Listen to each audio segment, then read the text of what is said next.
And for you, this is really personal. Your son, Colton, star athlete. He actually went through a screening, as I understand, at a Special Olympics Washington State Games, and it changed his life. Can you tell us about that?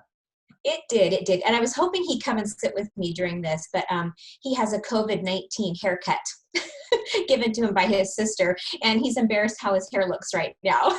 He's not alone. I think we're all going through that. But tell me about what happened at the screening. Let me tell you a little bit about Colton beforehand. When Colton was 5 years old, we took him over to the University of Washington, and he was diagnosed with an intellectual disability. Now, that was downtown Seattle. We were a bit overwhelmed, and when I mentioned where we live, we were left with a single sheet of paper, and we're told to contact our school district and our local pediatrician.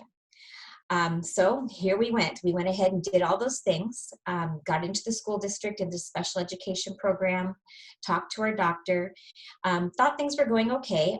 As Colton started to grow, his back started to become a C.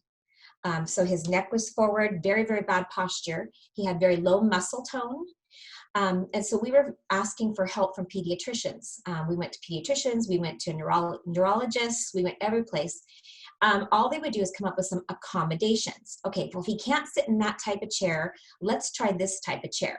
Well, that kind of sets it up for a failure. Special Olympics was introduced to Othello High School in 2013 through a basketball program with the Unified Sports. If you guys don't know what Unified Sports is, it's a team made up of players with and without disabilities.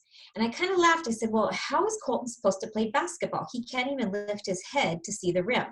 Well, he had a great time, and so we went ahead and did the basketball program. Well, the next spring, they were playing soccer, and Colton decided he wanted to play soccer. Just happened that his team made it to the state competition. Pretty cool.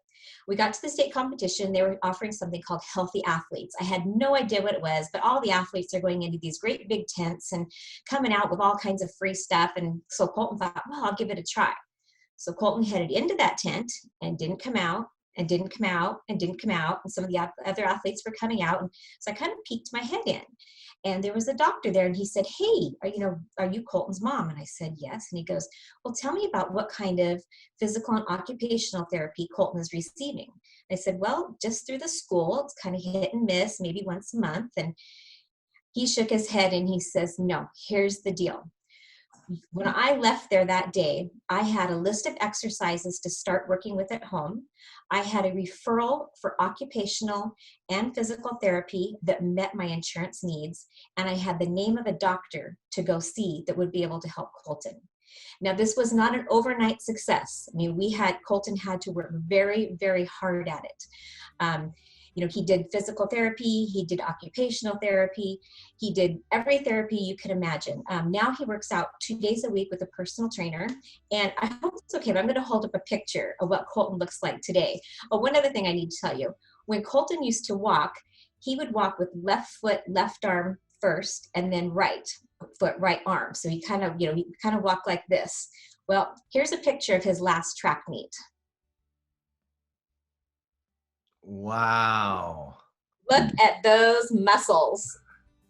So, Special Olympics changed his life. We love hearing stories like that. Thank you so much for sharing how that has shaped his life and impacted your family in such a positive way. Please support more people with intellectual disabilities in our state by clicking on the link provided or going to breakfastwithchampions.org. And from the bottom of my heart, thank you for supporting our 19,500 athletes through Special Olympics Washington.